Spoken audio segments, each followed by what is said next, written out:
Eu fico pensando que o combate a essa construção da territorialidade, quando o leite ainda não derramou, ele transborda da polícia, né? Ele vai muito além do que simplesmente a polícia. Por exemplo, eu só estou aqui imaginando, me corrija se eu estiver falando besteira, mas um homicídio e um outro homicídio que foi cumprido como uma execução decorrente de uma sentença de um tribunal paralelo, são coisas diferentes. Totalmente diferentes. Esse aqui representa isso que você está falando, né? A existência de um tribunal paralelo, de uma justiça paralela, eu acho que isso hoje não está refletido na legislação penal. Não existe a percepção do Estado de que isso é uma ameaça, né? Não. Existe uma leitura um pouco equivocada dessas ameaças. Até recentemente um colega meu falou uma coisa que é verdade. Ele disse que a realidade ela se transforma na velocidade da lebre e a norma jurídica ela se transforma na velocidade do jabuti, né? Então, hoje existe até um gap, né? Um hiato jurídico entre o direito interno, o direito internacional dos conflitos armados, né? O direito internacional humanitário e o direito internacional dos direitos humanos. Então, na verdade, todos esses ramos do direito, eles mostram alguma inadequação para lidar com esse tipo de ameaça. Porque, retornando ao seu exemplo, quando você fala que houve um assassinato por um motivo torpe, por exemplo, um crime passional, né? É diferente de uma execução de uma sentença proferida por um aparato de justiça informal. Ali a gente já está falando na aplicação da violência coletiva. Ali já é a aplicação da violência coletiva. E é interessante porque onde é que isso ganha legitimidade, subtrai a legitimidade do Estado?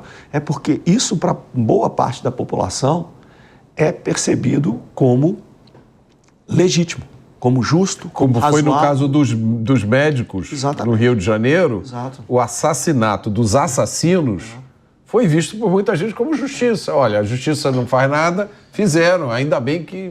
Vou contar um caso, até bem elucidativo. Um amigo meu, já há alguns anos, ele teve a moto roubada. Aí ele foi na delegacia de polícia, registrou queixa, etc. Ele era um cara de poucas posses, a moto era o grande xodó dele, né? Naquele momento era o maior bem que ele tinha. Ele foi na delegacia, registrou a ocorrência e perguntou o que ia ser feito. O escrivão, com muita sinceridade, falou para ele: cara, eu vou lançar no sistema aqui, se você der muita sorte mesmo, a sua moto vai aparecer. Aí ele, como trabalhava numa empresa de telefonia, ele tinha acesso às comunidades, ele acabou falando com alguém da comunidade, que chegou ao dono do morro, a moto dele apareceu. Então, para esse cidadão, qual é o sistema de justiça que é eficaz? Aquela trabalhadora que sai de manhã e que tem o celular furtado. Se ela descobre ali se o crime descobre quem roubou, né? Porque dentro daquelas áreas não pode roubar um morador, ele aplica aquela justiça, ainda que seja 100% informal, extremamente brutal, mas aquela moradora ela vai perceber aquela ação como legítima, aquele uso da força foi adequado, foi justo, foi oportuno, então aquilo vai subtraindo a legitimidade do Estado. E isso é a pior coisa que tem. É justo dizer hoje que o Estado brasileiro está cego para esse aspecto da insurgência criminal. Se a gente observar, o próprio termo insurgência criminal, né, ele é mais comum na literatura lá fora do que aqui dentro. Não foi incorporado ao léxico jurídico, ao léxico policial, ao léxico militar. E a gente procura, foi como eu falei, a nossa estrutura conceitual distingue de segurança pública de segurança nacional, né? Então a gente tenta encaixar esse problema no que dá. Aí a gente tenta, como se fosse aqueles brinquedos de criança, né, que tem a estrelinha, a bolinha, o quadradinho, a gente está tentando encaixar ali no buraco, não dá, né? Tentando encaixar a bolinha no triângulo, porque a gente tenta encaixar somente como um problema de segurança pública. E isso gera várias distorções, porque você pode ter uma determinada área em que as tradicionais métricas de segurança pública apontam para um quadro muito positivo. Pegar São Gonçalo hoje, os índices de violência, os índices tradicionais, índices de segurança pública de São Gonçalo, vai achar que está bem. Só que metade de São Gonçalo é controlada pelo Comando Vermelho, não é isso? Então, que métrica é essa? Que quadro positivo é esse? Porque você pode ter uma métrica para mensurar ali a quantidade de roubos de carro no mês, mas você não tem uma métrica para mensurar a soberania do Estado dentro de uma determinada área. Então, enquanto a gente procurar... Isso é um problema que perpassa toda a sociedade, até a ponta dessa sociedade, que é o policial, que está numa operação. Então, boa parte dos policiais ingressam numa comunidade achando que está indo reprimir o tráfico de drogas a varejo, realizado ali por um excluído social, não que não exista iniquidade, né? Bolsões de pobreza, iniquidade, mas muitas vezes ele entra achando que está combatendo ali um excluído social que está vendendo a droga a varejo porque é a única opção dele, enquanto, na verdade, ele está ingressando naquela área para lutar pela sobrevivência do próprio Estado. O desenho do problema, a estruturação do problema é outra, completamente diferente. E eu acho que pela experiência que eu tenho conversando com policiais, eu acho que é um grande problema hoje que os policiais não saibam disso. Porque eles, como eles não têm ideia da importância da missão, né? Eles muitas vezes acham que estão cumprindo uma tarefa injusta, que é severamente criticada por outras partes da sociedade, né? Que não percebe que ali está uma ameaça à existência da própria sociedade. Exatamente. Assim, observa, se ele entra achando que está combatendo narcotráfico, ele vai estar focado em quê? Em aprender droga e aprender arma. Repito, isso é extremamente importante. O trabalho dos nossos policiais, sobretudo nas Forças de Segurança do Rio de Janeiro, eu repito isso, eu tenho uma admiração muito grande pelas polícias do Estado do Rio de Janeiro, pelo preço que eles vêm pagando há muitas décadas, de diferentes formas. Mas se a polícia ingressa numa determinada área achando que ela está reprimindo o tráfico de drogas, o objetivo é aprender drogas e armas. Mas se ela tem uma compreensão mais ampla do problema, que ela está enfrentando uma insurgência criminal, ela já passa a entender que ela está lutando por legitimidade. Então, isso muda a concepção da forma de atuação da polícia, porque muda o objetivo central. Que é uma coisa que você descreve nesse seu livro aqui, bastante, né? A gente bastante chama isso. Muito bom o livro. A gente chama bastante atenção nisso. Então, a gente precisa reinterpretar o problema. Agora, quando a gente fala que tem segurança pública e segurança nacional, então tira da segurança pública e joga para a segurança nacional? Não é isso. Que a gente precisa ter uma remodelagem do conceito. A gente precisa ter uma perspectiva de segurança multidimensional. O que é isso? É a orquestração, né? A articulação de todas as capacidades coercitivas e não coercitivas, disponíveis no Estado e na sociedade, para alcançar efeito estratégico decisivo na dimensão física, humana e informacional. Isso, indo além assim isso é só uma questão de semântica? Não. Porque quando a gente foca na segurança pública, inevitavelmente, nós vamos nos ater às ações táticas na dimensão física. Então, diariamente, as nossas forças de segurança pública, pela sua qualidade, né, pelo sua maestria técnica, pelo seu desempenho, pela sua capacitação, elas acumulam diariamente conquistas, vitórias táticas na dimensão física. O problema é que a gente não está conseguindo ter ganhos estratégicos além da dimensão física, na dimensão humana e na dimensão informacional. Então, esse é o famoso enxugar gelo, né? Os próprios deixa eu ver se eu consigo traduzir isso que você acabou de dizer. A gente tem forças policiais entrando em comunidades, prendendo traficantes, apreendendo armas e drogas. Mas a gente não tem, por exemplo, o sistema de justiça criminal consciente de que aquilo ali não é uma mera operação contra o tráfico de drogas. Aquilo ali é uma operação contra um poder armado que está querendo se impor sobre o Estado.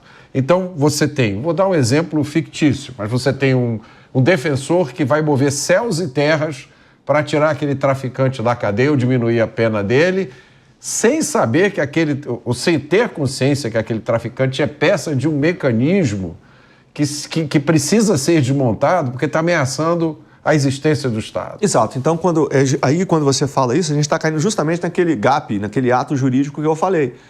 Porque ele está com uma perspectiva do direito interno. Então, aquele criminoso, ele vai ser enquadrado como um homicida, simplesmente, ele vai ser enquadrado como um traficante de droga, não é isso? E a gente está vendo o caso dele isolado, mas a gente não consegue entender essa dinâmica na qual ele está inserida, que é muito mais ampla. Eu vou até dar um outro exemplo, né, que eu costumo dar sempre, é muito simples, é muito trivial, mas é para título de ilustração.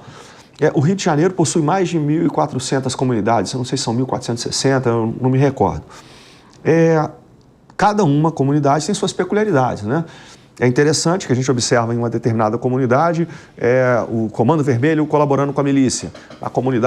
Na outra comunidade, o Comando Vermelho está se digladiando com a milícia, né? Então, assim, é uma dinâmica muito complexa, muito complexa. Então, cada comunidade dessas tem suas peculiaridades, mas existem alguns pontos em comum. Degradação ambiental, por exemplo, é um problema comum a todas elas. A gente nunca para pensar o papel da Secretaria do Meio Ambiente ou do Ministério do Meio Ambiente na regeneração ambiental desses espaços segregados. Como você falou, não oferece o sistema de justiça, somos indiferentes à degradação ambiental ali. Então, no dia a dia, as forças policiais que estão realizando aquelas operações ali, estão se sacrificando em operações para ingressar nas comunidades, para superar as barricadas, para superar o volume de fogo dos criminosos, que é cada vez maior. Estão realizando ações, e realizam muito bem, no nível tático. E são ações na dimensão física. O que falta? O que falta a essas ações, não é que elas não devam ser feitas, sim, elas devem ser feitas. O problema é que elas têm que se subordinar a um arranjo político estratégico maior, o que não existe. Ou seja, deixa eu simplificar de uma forma grosseira. O Brasil deveria ter um Ministério de Combate à Insurgência Criminal, por exemplo, ou alguma entidade... O Estado brasileiro deveria ser capaz de articular todos os ministérios, fazendo a interlocução com a administração no nível estadual e no nível municipal, para que isso fosse enfrentado pelo Estado e pela sociedade. E não somente o que acontece hoje, que é um problema de polícia, porque enquanto a gente tratar isso como um problema de polícia, acontece justamente isso que a gente testemunha. A gente vira as costas, a polícia fica sangrando numa guerra inglória e sem fim, e paga um preço muito caro por isso. A nossa polícia paga um preço muito caro por isso, as nossas polícias, né? Claro. E a sociedade fica de braço cruzado vendo então, as polícias e principalmente, né, os moradores dessas áreas conflagradas.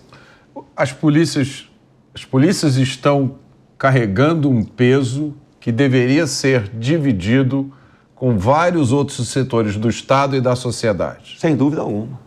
Por exemplo, a mídia não entende o que está acontecendo, boa parte da mídia empurra uma narrativa simplificada da polícia como uma força ilegítima que entra na comunidade para violar a paz da comunidade. E aí, isso é interessante, esses atores armados, esses grupos armados, né, criminais, eles operam de forma empírica, mas de uma maneira muito, muito eficiente. Então, por exemplo, quando eles realizam esse processo de territorialização, eles revestem as suas ações de um falso apelo de banditismo social. E isso, infelizmente, encontra eco na nossa sociedade, eu acredito, sobretudo, por dois motivos. O primeiro, que a nossa elite intelectual ainda é muito atrasada, tá? Muito ultrapassada. E segundo, a tradição populista da América Latina. Então, a demagogia, ela sempre encontrou um campo muito fértil na América Latina. Então, quando a gente junta esses dois fatores, esse falso apelo de banditismo social, ele acaba reverberando. E muitas vezes, a mídia, especificamente a grande mídia, ela acaba dando eco a essa visão míope, distorcida da coisa, né? E é interessante que esses grupos armados, obviamente não são todas as organizações não governamentais, obviamente não são todas as associações de moradores, etc. Mas eles criam meios e penetram, né? Tanto quando a gente falou que eles agem de forma direta e indireta sobre a população, de forma indireta, que é a forma mais eficaz, é justamente atuando sobre os líderes naturais daquela comunidade, né? Então, muitas organizações não governamentais, elas acabam se tornando, elas se converteram em instrumentos de interlocução política desses grupos armados com o Estado e com a sociedade. Então, é um problema que realmente ele desafia a existência do Estado. Ele leva a uma renegociação das condições de existência do Estado. Ele leva a uma renegociação do contrato social. E isso explica a existência desse ecossistema de ONGs que, por uma incrível coincidência, todas repetem o mesmo discurso, a mesma narrativa, né, da polícia como força opressora. Exatamente, assim, e esse ecossistema que você mencionou tem diferentes grupos armados criminais, tem partido político, tem organizações não governamentais, tem a igreja, tem a associação de moradores, tem a academia, não é isso? Então, assim, e esse ecossistema, além dessa multiplicidade e heterogeneidade de atores, os vínculos entre esses atores são fluidos, são estáveis. Então, esses ecossistemas são constantemente dinâmicos. O problema é que quando a gente enquadra isso numa questão de segurança pública, qual é a figura de linguagem? Como é que a gente reproduz isso aí? A gente imagina um ringue de boxe e dois pugilistas, né? Um no canto são as polícias, no outro canto é o grupo criminoso. Não é um ringue de boxe com dois pugilistas. É isso, justamente o que você falou, são ecossistemas complexos adaptativos que vão mudando, que vão se adaptando, se regenerando. Então, recentemente, há pouco tempo atrás, nós vimos uma âncora de um programa, de um jornal, um telejornal, de uma das principais emissoras do país, ela criticando uma operação policial, praticamente na hora que a operação policial acontecia, ela lendo ali o que teria sido uma mensagem de uma moradora.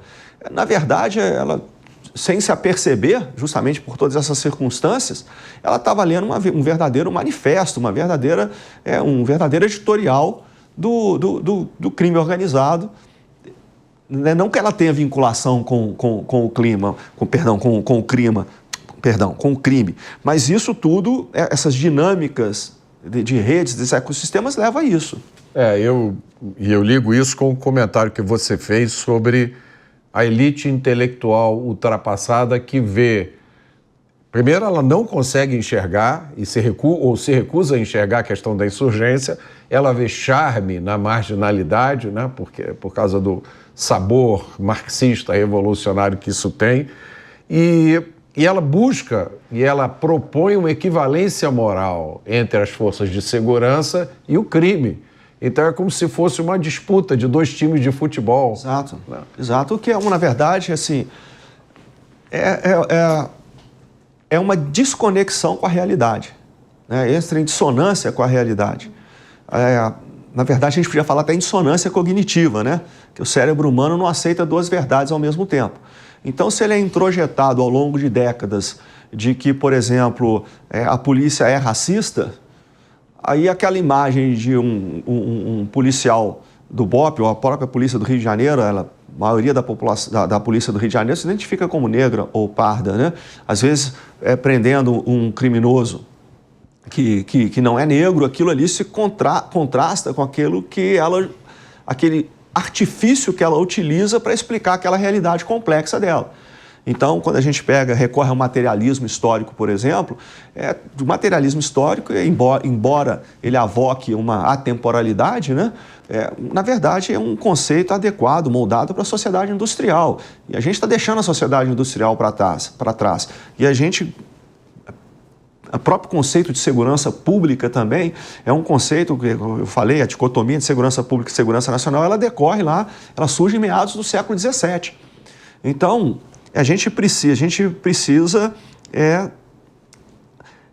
nós precisamos nos atualizar, né? nos oxigenar a nossa visão de mundo para que a gente esteja à altura do desafio, à altura da ameaça. Porque essa ameaça já está no século XXI há muito tempo.